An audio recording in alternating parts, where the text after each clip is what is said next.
Hello everyone, welcome back to Book Club Preview. I'm Michael, and today we're looking at The Maze Runner, Chapter 38. And oh man, this chapter, I don't know about you, but I held my breath for a few paragraphs. So it ends up, all of the Gladers are in the homestead. Some are staying in this room, some are staying in that room. Thomas ends up upstairs, staying with Albie, Minho, and Newt. And Thomas is actually pretty quiet this whole entire night, actually, where Newt is talking, Minho's talking, and Albie's talking, and Thomas is kind of like listening and agreeing mentally or not agreeing mentally. So Newt starts sharing some ideas like, man, we got to do things differently. It's do or die now. Minho is like, hey, look, tomorrow morning, I say we pack up our bags with as much food as possible and people go and sleep out in the maze for a few days. And at that idea, Albie's like, what? What are you talking about?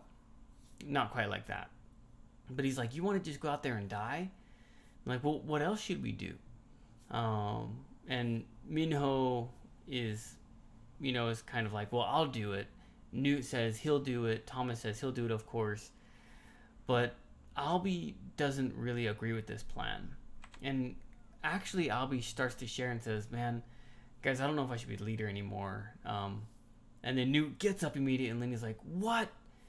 But Albie's like, no, I mean, I don't trust myself. Yeah, sure, I'll still be the leader, but I think you guys need to make the decisions because I don't know what I'm doing anymore. And so they all kind of relax, and then Albie starts saying like, hey, why don't you put me in charge of the team looking at the maps tomorrow? I'm just going to look at the maps, and I'm going to work those guys hard, and I need to really do some work. And then Albie's like, man, I'm going to go start looking at maps right now. And everyone's like, whoa, wait. Like, don't go out there. What are you thinking? You're crazy. He's like, no, I need to go out there. I need to start working right now. And so Albie actually goes outside at night, runs by the grievers, I guess, I have no idea, to the map room to start studying the maps. As the night is going on, there's just several pages of just descriptions of how awful it is of just sitting there.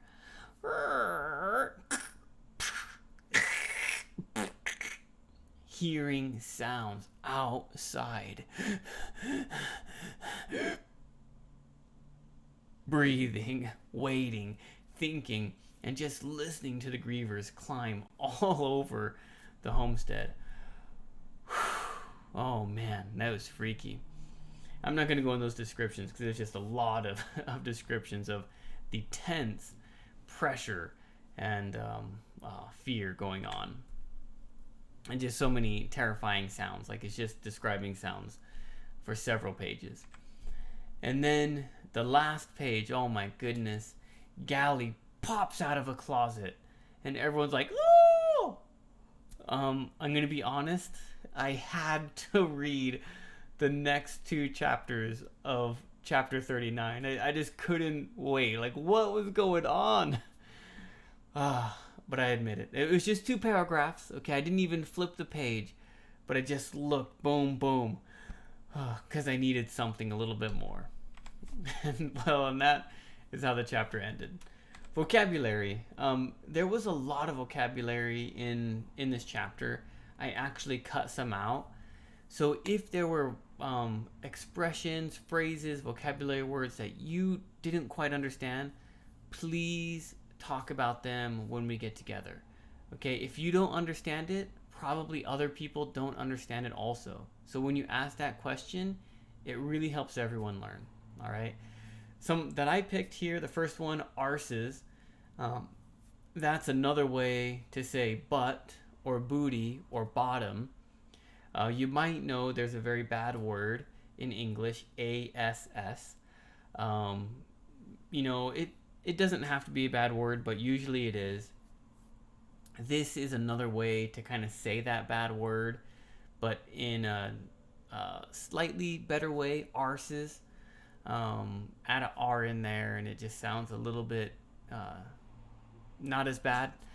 So Newt, if we were thinking like real life, Newt probably said ASS, but because this book probably doesn't want to have a bad rating on it, it uses this word instead to make it a little softer, a little bit easier for younger people to read. Aptly.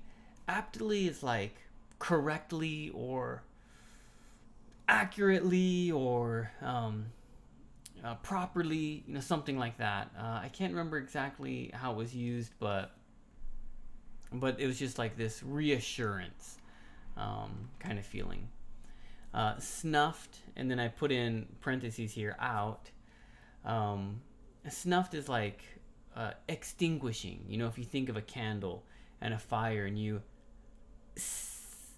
snuff out the fire.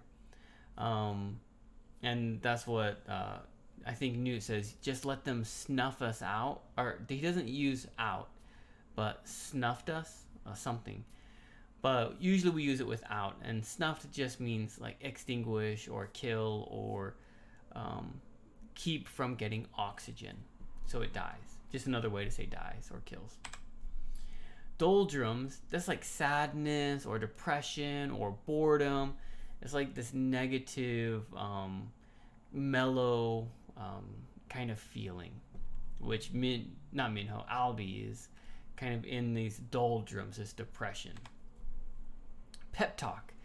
Pep is like energy or excitement or spirit. And so a pep talk is like, come on guys, you can do it. I know you have it in you. Don't give up. Let's keep going. Yeah, we can do it. Come on. So this talk that's going to give you this energy. And Minho's like, not Minho, Albie.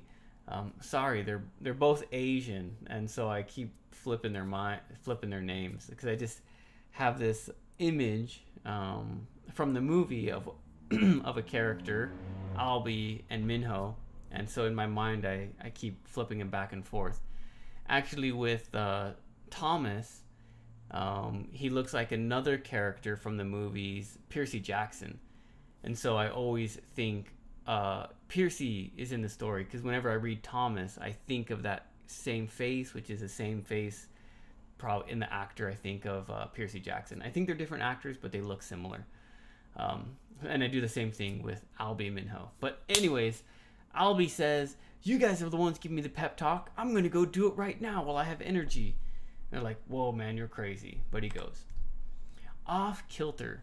I don't know what kilter actually means, but off kilter means off balance. So everyone is a little off balance because the sky doesn't get dark. It just kind of stays gray. And that feels weird. Their bodies get tired, but they don't feel like they should be sleeping.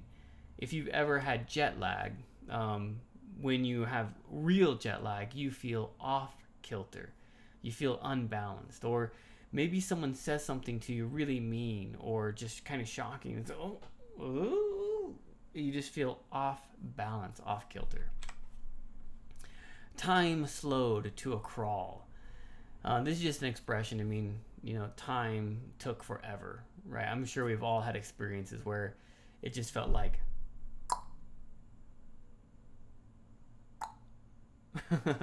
slowly, and we're just looking at the clock. Go faster. And it just feels like it's going even slower. The night before you go to school or something where you just can't fall asleep and it seems like time is going by so slow. Discussion question. How do you deal with fear? We all have fears. We all have things we're afraid of. We all have situations where we really felt a lot of fear. I can't imagine reading this part just reminded me of a bunch of scary movies. But having that much fear, that much tension, what would you do? How do you manage yourself when you have extreme levels of fear? What are your tips? Or what are your suggestions of things not to do that maybe you do? Of course, please write down your own discussion questions. That's all the time that we have for today, but thank you so much for joining me for this episode of Book Club Preview. I can't wait to see you later. Bye-bye. Hey, if you have any questions about the video today, please feel free to leave a comment in the comment section. If you had any other vocabulary words that you wanted to know what they meant, let me know. And also, if you're interested in maybe joining one of these book clubs, please leave a comment and I'll get back to you. Thank you so much for watching. Bye bye.